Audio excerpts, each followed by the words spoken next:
The draft night 2 is in the books, and guess what, guys? This is probably going to be one long review because we thought that Raw, obviously due to the fact it's 3 hours in its nature, it would have a lot more picks, and by God, there's a lot of picks to get through, and I actually don't know what way to structure this review because I might just do it like, round 1 kicked off the show, and then you go segment, pick.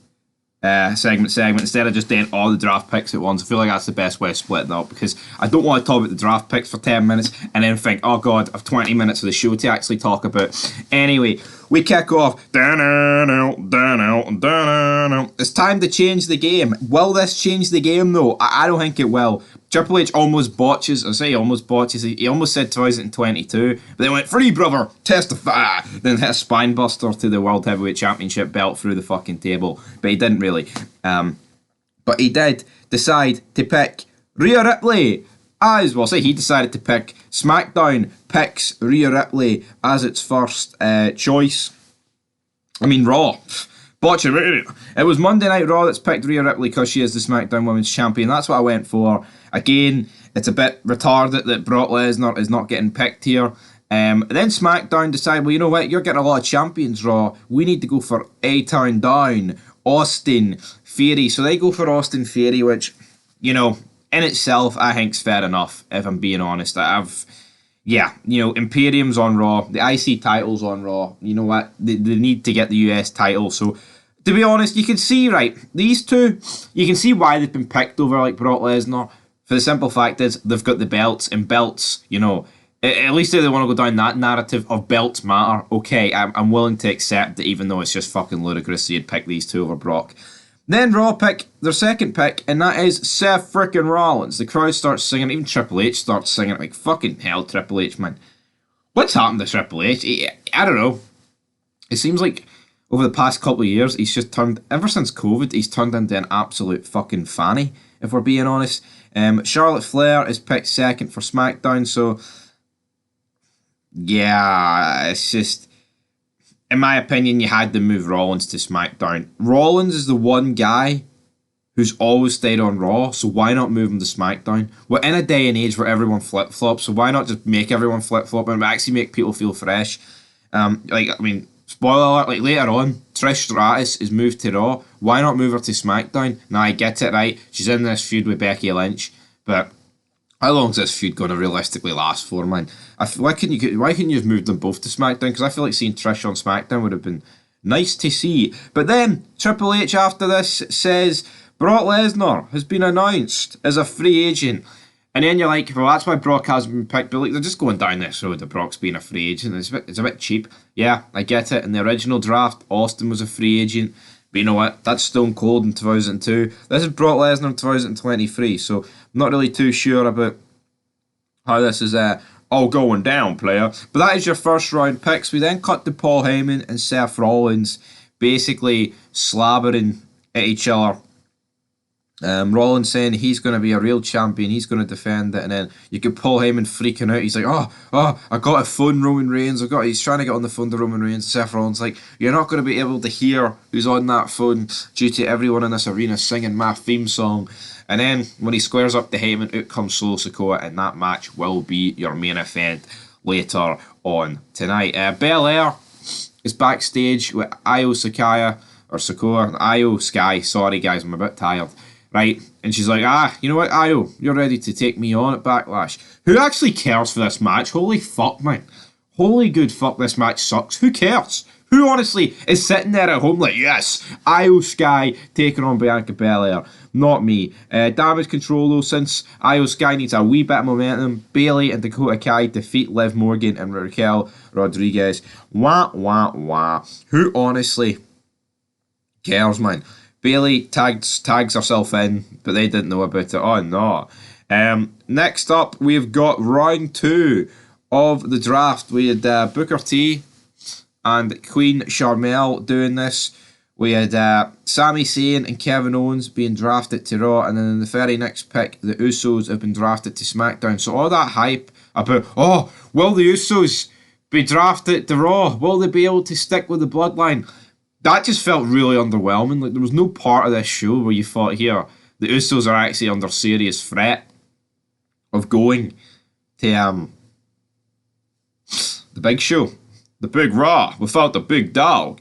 So, again, I felt like the way they'd handled that was shite, and also, like, would the Usos, a part of the Bloodline, or the Tag Champs be getting drafted after Seth Rollins or Charlotte Flair, or the fucking Street Profits? I don't know. Well, I guess they'll argue, oh, they weren't eligible in SmackDown, but what about Raw? Why are they getting drafted after Rollins and Charlotte Flair? But to me, that makes, like, no sense. We then had the Judgment Day being drafted to Raw. Again, did that really need to be done? Maybe a bit of fresh scenery on SmackDown. I feel like the more gothic vibes, purple and blue, works a bit better than purple and red. But then, yeah, Dominic Mysterio is getting split up from his dad. But then again, Rey has been on SmackDown and Dominic's been battling like the past year, it feels like. So, yeah, doesn't really change much apart from the fact maybe if they're going to go legit with this draft, maybe that's the way it's going to work. But aye, we did have that. So the LWO and Rey Mysterio has been drafted to SmackDown. We then have a tag team match again with Braun Strowman and Ricochet defeating the Alpha Academy. Why these two are getting drafted as a pairing, I will never fucking know. But at the end of the day, that's just what happened here. And the Alpha Academy have picked up a big, massive L in their quest for victory, man. They've picked up an L, and it's not looking good for them. We then have Priest. We don't have Priest, we have that guy. What's his scrap daddy? Adam Page. Bro, Adam Page, what's his name? Adam Pearce, that's it. Priest Pearce, good night. He pierces my eardrums with his wee squeaky baldy dome anyway. Him and Shawn Michaels are out there. They're about to announce the third round of the picks.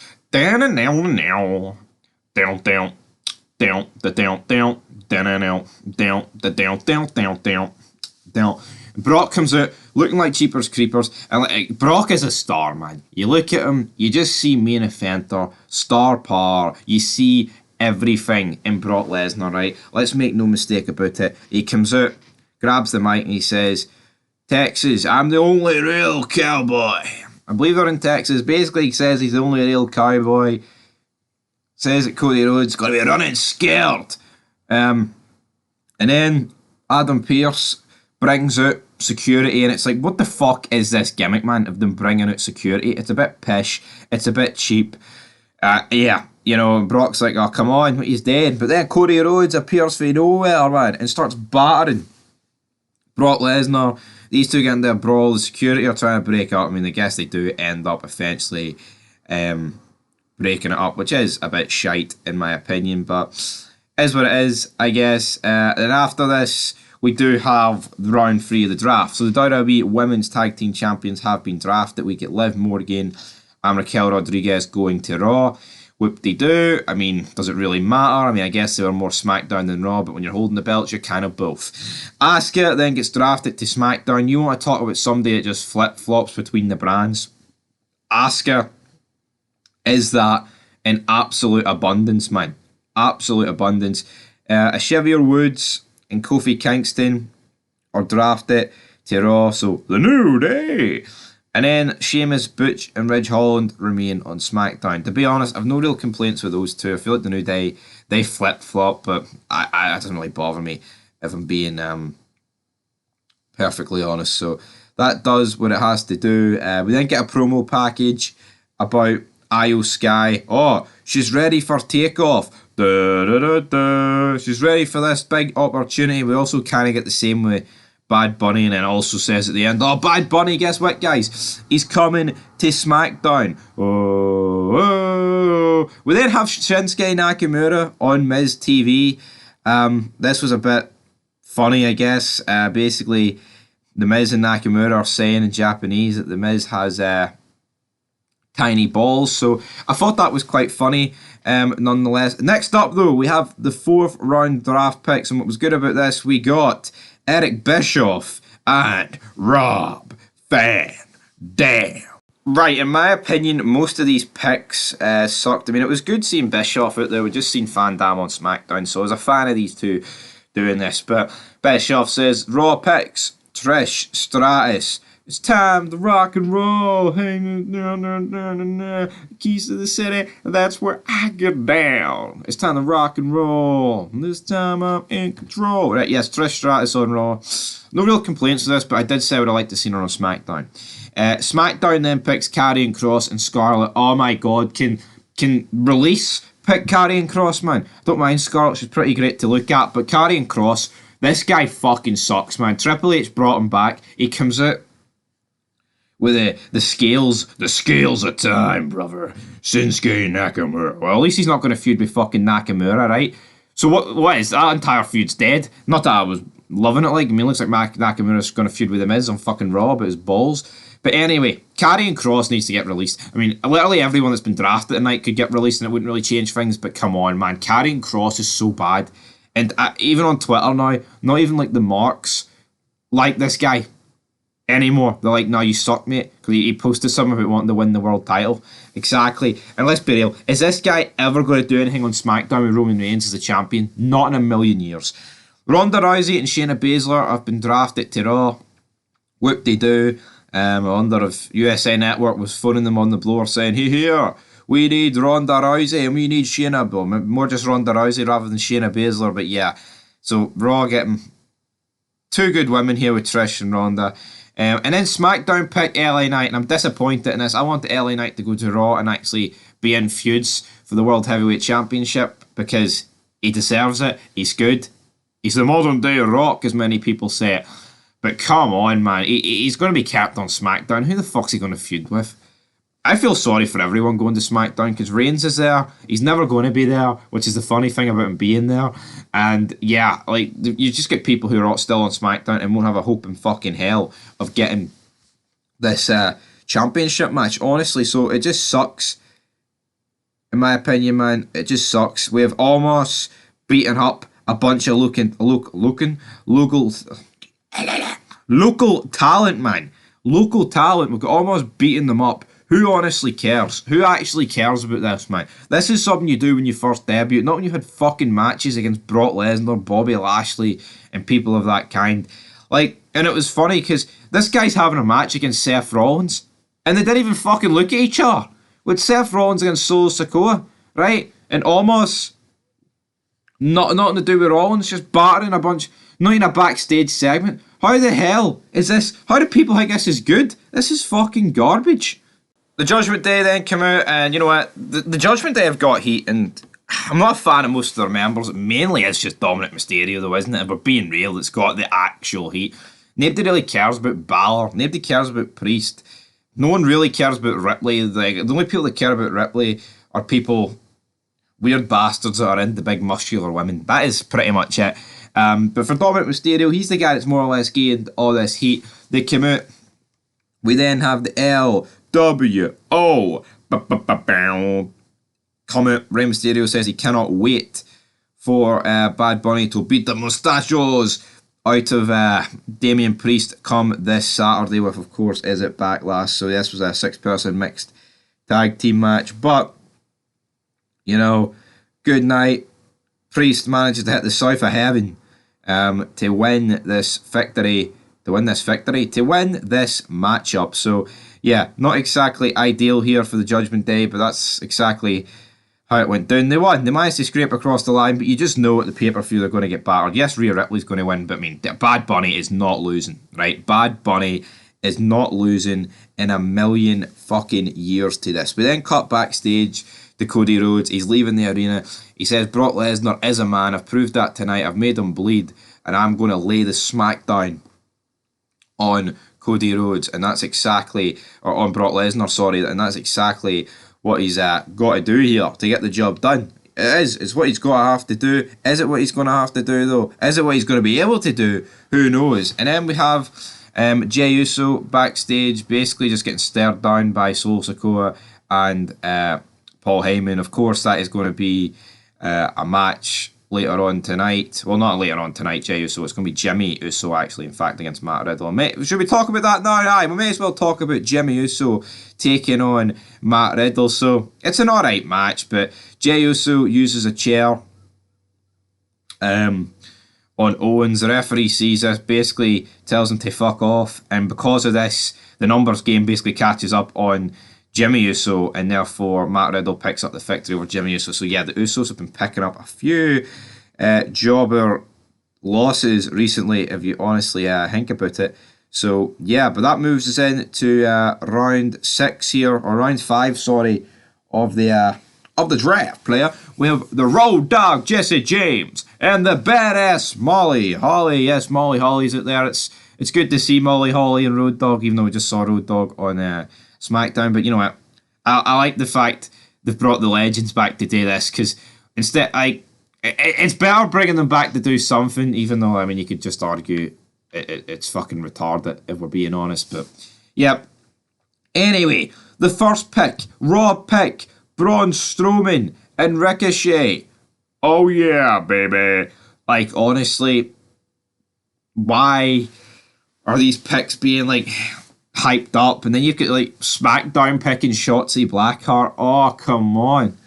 What are we smoking backstage in the USA and Fox war rooms, even though they've done away with them, man? Honestly, this is just cringy and awful, man. There's nothing really about this. Bronson Reed stays on Raw, so it looks like his feud with Bobby Lashley's coming to an end at Backlash in that triple threat match. And then a good pick, SmackDown pick, Elton Prince and Kit Wilson. Pretty deadly for NXT. But it begs the question, like, why the fuck would you pick Shotzi Blackheart over these two, right? Because Raw could have very easily have just picked these two and SmackDown would have been undone. But guess what, guys? That's what completely takes away from this draft. It's just retarded. There's nothing random about it. You don't have, like, the two GMs battling for position about who do we want, who do we not want. Oh, do we pick that champion? Do we split that team up just to spite him? Do we pick The Rock? No, we have people fucking picking Shotzi Blackheart, but people think Raw and wrestling in 2023 is good. I'm sure Molly Holly and Road Dogg wanted to throw up in their fucking mouth reading out these fucking pish names. But guess what? That's just the way the cookie crumbles. After this, do we get another segment or something? I don't even know if we get another segment. Who really cares? We do get like a hype promo about NXT. The new NXT. New opportunity. So, Braun Breaker ain't getting called up. Is this due to the fact that his dad was apparently transphobic? Who knows?